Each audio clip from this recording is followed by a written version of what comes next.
Welcome to our channel. ഇന്ന് May 5. ഇന്നും നാളെയുമായി വരുന്ന പുതിയ OTT പടങ്ങൾ.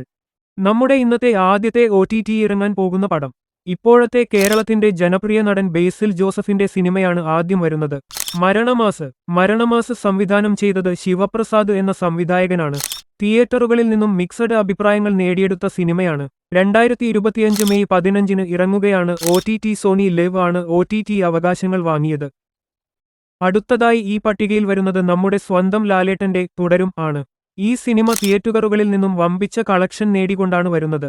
100 കോടി രൂപയാണ് തിയേറ്ററുകളിൽ നിന്നും വാരിയെടുത്തത്. ഇപ്പോൾ തിയേറ്ററിൽ തുടരുന്ന ഈ സിനിമ ഇൻഡസ്ട്രിയൽ ഹിറ്റ് ആവാൻ ചാൻസ് ഉള്ള പടം കൂടിയാണ്. ഈ സിനിമയുടെ നിർമ്മാണം നടത്തിയത് M രഞ്ജിത്ത് ആണ്. പ്രധാന കഥാപാത്രങ്ങളായി ലാലേട്ടനും ശോഭനയും ഒന്നിക്കുന്ന സിനിമയാണ്. മെയ് മാസം തന്നെ ജിയോ ഹോട്ട്സ്റ്റാർ റിലീസ് ചെയ്യുന്നതാണ്. ഇനി അടുത്തതായി നമ്മുടെ ലിസ്റ്റിൽ വരുന്നത് സർക്കേറ്റ് എന്ന് പറയുന്ന സിനിമയാണ്. തിയേറ്ററുകളിൽ പോലും ഇതുവരെ ഇറങ്ങാത്ത സിനിമയാണ്. ഈ സിനിമ ഈ മാസം തന്നെ OTT ഇറങ്ങും എന്നാണ് പല റിപ്പോർട്ടുകളും ചൂണ്ടിക്കാട്ടുന്നത്.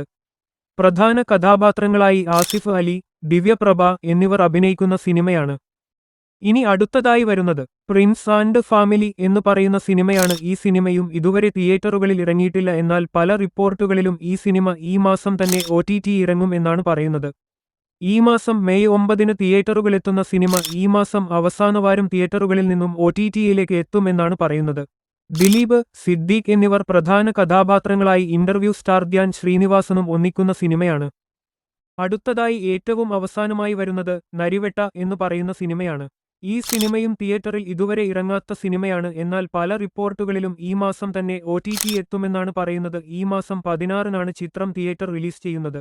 പ്രധാന കഥാപാത്രങ്ങളായി ടോവിനോയും സുരാജ് വെഞ്ഞാറമൂട് എന്നിവർ അഭിനയിക്കുന്ന സിനിമയാണ്. കാത്തിരിക്കാൻ ചിത്രത്തിന്റെ OTT റിലീസിനായി.